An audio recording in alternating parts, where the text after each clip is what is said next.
ವಿಪಕ್ಷಗಳ ಮೂಡ ಅಸ್ತ್ರದ ವಿರುದ್ಧ ಕೈಪಡೆ ಹೋರಾಟಕ್ಕೆ ಮುಂದಾಗ್ತಾ ಇದೆ. ಸಚಿವರ ಜೊತೆ ಕಾಂಗ್ರೆಸ್ ಹೈಕಮಾಂಡ್ ನಾಯಕರು ಸಭೆಯನ್ನ ನಡೆಸ್ತಾ ಇದ್ದಾರೆ. ವಿಪಕ್ಷಗಳು ಒಂದು ಕಡೆ ಮೂಡ ಅಸ್ತ್ರದ ವಿರುದ್ಧವಾಗಿ ಮೂಡ ಅಸ್ತ್ರವನ್ನಾಗಿ ಬಳಕೆ ಮಾಡಿಕೊಂಡಿದ್ದಾರೆ. ಮತ್ತೊಂದು ಕಡೆ ಈ ಪಾದಯಾತ್ರೆಯ ವಿರುದ್ಧವಾಗಿ ಈಗ ಸಭೆಯನ್ನ ಮಾಡೋದಕ್ಕೆ ಮುಂದಾಗಿದ್ದಾರೆ. ಹೈಕಮಾಂಡ್ ನಾಯಕರ ಸಭೆ ಸಾಕಷ್ಟು ಮಹತ್ವವನ್ನು ಪಡೆದುಕೊಳ್ತಾ ಇದೆ. ಸಿಎಂ ಸರ್ಕಾರಿ ನಿವಾಸ ಕಾವೇರಿಯಲ್ಲಿ ಮಹತ್ವದ ಸಭೆ ನಡೀತಾ ಇದೆ. ಬಿಜೆಪಿ ಜೆಡಿಎಸ್ ಪಾದಯಾತ್ರೆಗೆ ಕೌಂಟರ್ ಕೊಡುವುದಕ್ಕೆ ಈ ಸಭೆ ಸಾಕಷ್ಟು ಮಹತ್ವವನ್ನು ಪಡೆದುಕೊಂಡಿದೆ. ಅಸಮರ್ಥ ಸಚಿವರ ಕಾರ್ಯವೈಖರಿ ಬಗ್ಗೆ ಗಂಭೀರ ಚರ್ಚೆಯನ್ನು ನಡೆಸ್ತಾ ಇದ್ದಾರೆ. ಸಿಎಂ ಸಿದ್ದರಾಮಯ್ಯ ಶೋಕಾಸ್ ನೋಟಿಸ್ ವಿಚಾರ ಕೂಡ ಆ ಸಭೆಯಲ್ಲಿ ಚರ್ಚೆ ಆಗ್ತಾ ಇದೆ. ರಾಜ್ಯಪಾಲರು ಪ್ರಾಸಿಕ್ಯೂಷನ್ಗೆ ಕೊಟ್ರೆ ಮುಂದೇನು ಅನ್ನುವಂತಹ ಪ್ರಶ್ನೆ ಕೂಡ ಎದುರಾಗಿದೆ. ಮುಂದೆ ಏನ್ ಮಾಡಬೇಕು ಅನ್ನೋದರ ಕುರಿತಾಗೂ ಕೂಡ ಚರ್ಚೆಯನ್ನು ಮಾಡ್ತಾ ಇದ್ದಾರೆ. ಮುಂದೆ ಏನ್ ಮಾಡಬೇಕು ಅಂತ ಹೇಳಿ ಸಿಎಂ ಮತ್ತು ಸಚಿವರ ಜೊತೆ ವೇಣುಗೋಪಾಲ್ ಸುರ್ಜೇವಾಲಾ ಸಭೆಯನ್ನ ಮಾಡ್ತಾ ಇದ್ದಾರೆ. ಒಂದು ಕಡೆ ಮೂಡ ಹಗರಣ ಏನಿದೆ ಆ ವಿಚಾರವಾಗಿ ಸಿಎಂ ರಾಜೀನಾಮೆಯನ್ನ ಕೊಡಬೇಕು ಅಂತ ಹೇಳಿ ಒಂದು ಕಡೆ ಜೆಡಿಎಸ್ ಮತ್ತು ಬಿಜೆಪಿ ಪಾದಯಾತ್ರೆಯನ್ನ ಮಾಡ್ತಾ ಇದ್ರೆ ಅದಕ್ಕೆ ಕೌಂಟರ್ ಅನ್ನ ಕೊಡೋದಕ್ಕೆ ಮುಂದೆ ಯಾವ ರೀತಿಯಾಗಿ ಹೋರಾಟವನ್ನ ಮಾಡಬೇಕು, ಇದನ್ನ ಯಾವ ರೀತಿಯಾಗಿ ಎದುರಿಸಬೇಕು ಅಂತ ಹೇಳಿ ಕಾಂಗ್ರೆಸ್ನವರು ಇಲ್ಲಿ ಚರ್ಚೆಗೆ ಮುಂದಾಗಿದ್ದಾರೆ.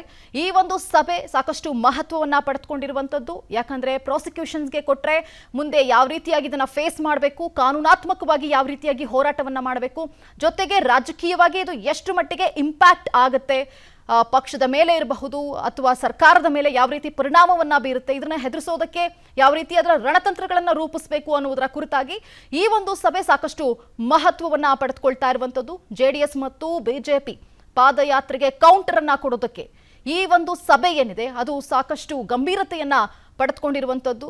ಮೇಲಿಂದ ಮೇಲೆ ಭ್ರಷ್ಟಾಚಾರ ಕೇಳಿ ಬರ್ತಾ ಇದೆ ಕಾಂಗ್ರೆಸ್ ಮೇಲೆ. ಮೂಡ ಹಗರಣ ಇರಬಹುದು, ವಾಲ್ಮೀಕಿ ಹಗರಣ, ಇದೆಲ್ಲವೂ ಕೂಡ ಸರ್ಕಾರದ ಮೇಲೆ ಒಂದು ತೂಗುಗತಿಯ ರೀತಿನಲ್ಲಿ ತೂಗ್ತಾ ಇರುವಂತದ್ದು. ಇದರ ಮಧ್ಯೆ ಈಗ ಸಿಎಂ ಸಿದ್ದರಾಮಯ್ಯ ಅವರ ಬುಡಕ್ಕೆ ಬಂದಿದೆ. ಹಾಗಾಗಿ ಸಿಎಂ ಸಿದ್ದರಾಮಯ್ಯನವರು ರಾಜೀನಾಮೆಯನ್ನ ಕೊಡಬೇಕು ಅಂತ ಹೇಳಿ ಈಗ ಮೈತ್ರಿ ಪಕ್ಷಗಳು ಪಾದಯಾತ್ರೆ ಸಾಕಷ್ಟು ಪ್ರಚಾರವನ್ನ ಕೂಡ ಪಡೆದುಕೊಳ್ತಾ ಇದೆ.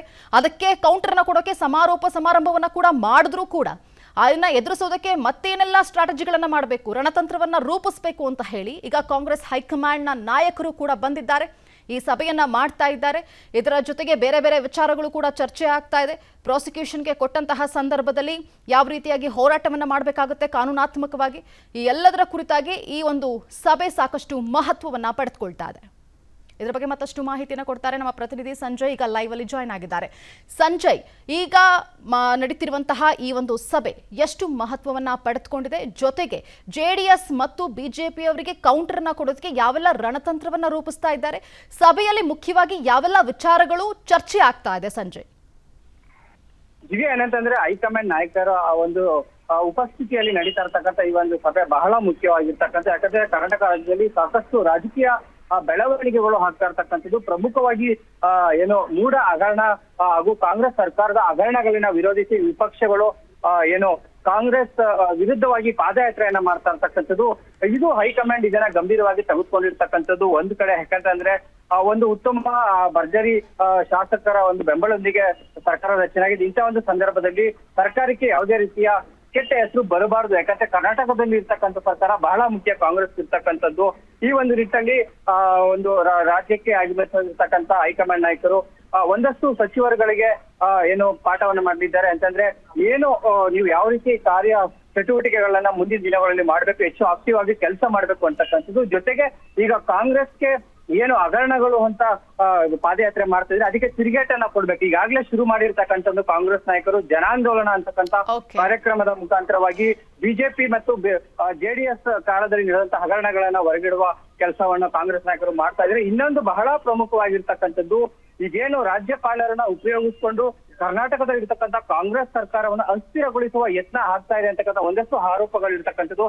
ಇದನ್ನ ಅತ್ಯಂತ ಗಂಭೀರವಾಗಿ ತೆಗೆದುಕೊಂಡಿರ್ತಕ್ಕಂಥ ಕಾಂಗ್ರೆಸ್ ಹೈಕಮಾಂಡ್ ಈ ವಿಚಾರವಾಗಿ ಚರ್ಚೆ ಮಾಡ್ಲಿಕ್ಕೆ ಖುದ್ದು ಬಂದಿರ್ತಕ್ಕಂಥದ್ದು ಅಂತ ಒಂದಷ್ಟು ಚರ್ಚೆಗಳು ನಡೀತಾ ಇರ್ತಕ್ಕಂಥದ್ದು. ಯಾಕಂತಂದ್ರೆ ರಾಜ್ಯಪಾಲರನ್ನ ಉಪಯೋಗಿಸ್ಕೊಂಡು ಕರ್ನಾಟಕದಲ್ಲಿ ಸರ್ಕಾರವನ್ನು ಅಸ್ಥಿರಗೊಳಿಸಿದ್ರೆ ಅದರ ನೇರ ಪರಿಣಾಮ ಕಾಂಗ್ರೆಸ್ ಹೈಕಮಾಂಡ್ಗೆ ಬೀಳಲ್ಲ. ಯಾಕಂದ್ರೆ ಅಷ್ಟು ಮುಖ್ಯವಾದದ್ದು ಕರ್ನಾಟಕದಲ್ಲಿ ಇರ್ತಕ್ಕಂಥ ಕಾಂಗ್ರೆಸ್ ಸರ್ಕಾರ ಪ್ರಾಸಿಕ್ಯೂಷನ್ಗೆ ಒಂದು ವೇಳೆ ಅನುಮತಿ ಕೊಟ್ಟಂತ ಸಂದರ್ಭದಲ್ಲಿ ಮುಂದೆ ಯಾವ ರೀತಿ ಕಾರ್ಯತಂತ್ರಗಳನ್ನ ರೂಪಿಸ್ಬೇಕು, ಸರ್ಕಾರ ಇರ್ಬೋದು, ಸಿಎಂ ಇರ್ಬೋದು, ಯಾವ ರೀತಿ ಮುಂದೆ ನಡ್ಸ್ಕೊಳ್ಬೇಕು ಅಂತಕ್ಕಂಥ ಒಂದಷ್ಟು ವಿಚಾರಗಳ ಬಗ್ಗೆ ಚರ್ಚೆ ಆಗುತ್ತೆ.